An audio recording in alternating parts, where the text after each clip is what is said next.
Assalamualaikum warahmatullahi wabarakatuh. Perkenalkan, nama saya Dwi Alin Karlina dengan NIM 877839578.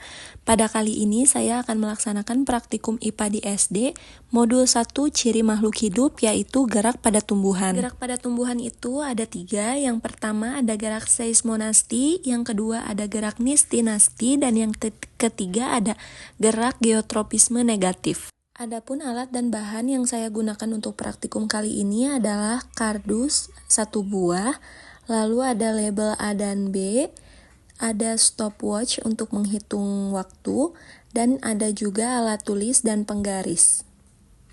Apa itu gerak seismonasti? Gerak seismonasti pada putri malu adalah gerakan menutup dan menguncupnya daun tanaman saat menerima rangsang, sentuhan, atau gerakan. Yang berikut ini adalah contoh gerakan seismonasti sentuhan pelan yang disentuh oleh penggaris. Langkah-langkah percobaan gerakan seismonasti sentuhan pelan pada putri malu. Yang pertama, sentuh daun putri malu menggunakan mistar secara pelan-pelan. Lalu kita lihat daun putri malunya langsung menutup secara perlahan. Tanaman putri malu ini langsung menutup karena mereka merasa ada rangsangan dari luar. Tapi beberapa detik kemudian daunnya akan kembali seperti semula. Yang selanjutnya ada contoh gerakan seismonasti sentuhan sedang. Langkah-langkah percobaan gerakan seismonasti pada sentuhan sedang. Yang pertama, sentuh daun putri malu menggunakan mistar dengan sentuhan yang sedang. Lalu daun putri malu melakukan gerakan menutup lebih cepat dari sentuhan yang pelan. Yang terakhir ada contoh gerakan seismonasti sentuhan kasar. Pada gerakan seismonasti sentuhan kasar, ketika kita menyentuh daun putri malu, mereka langsung bergerak menutup sangat cepat. Yang selanjutnya adalah gerak niktinasti. Gerak niktinasti adalah jenis gerak tidur pada tumbuhan yang dipicu oleh rangsangan suasana gelap yang menyebabkan bunga atau daun menutup.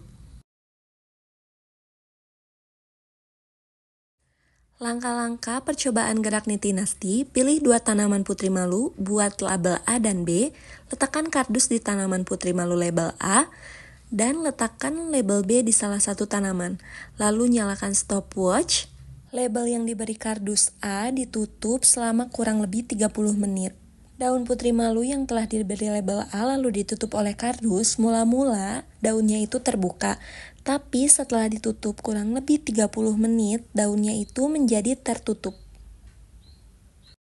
Berbeda halnya dengan tanaman putri malu berlabel B, dibiarkan begitu saja selama 30 menit dengan kondisi daun terbuka. Setelah diperlakukan yang sama, yaitu didiamkan selama 30 menit seperti tanaman putri malu label A, tapi setelah didiamkan selama kurang lebih 30 menit, tanaman putri malu B ini tetap terbuka atau tidak terjadi perubahan apapun terhadap daunnya. Kesimpulan pada praktikum kali ini, yang pertama, daun putri malu akan menutup dengan perlahan ketika disentuh secara halus. Yang kedua, daun putri malu akan menutup dengan cukup cepat ketika disentuh dengan sedang. Ketiga, daun putri malu akan menutup dengan sangat cepat ketika disentuh secara kasar.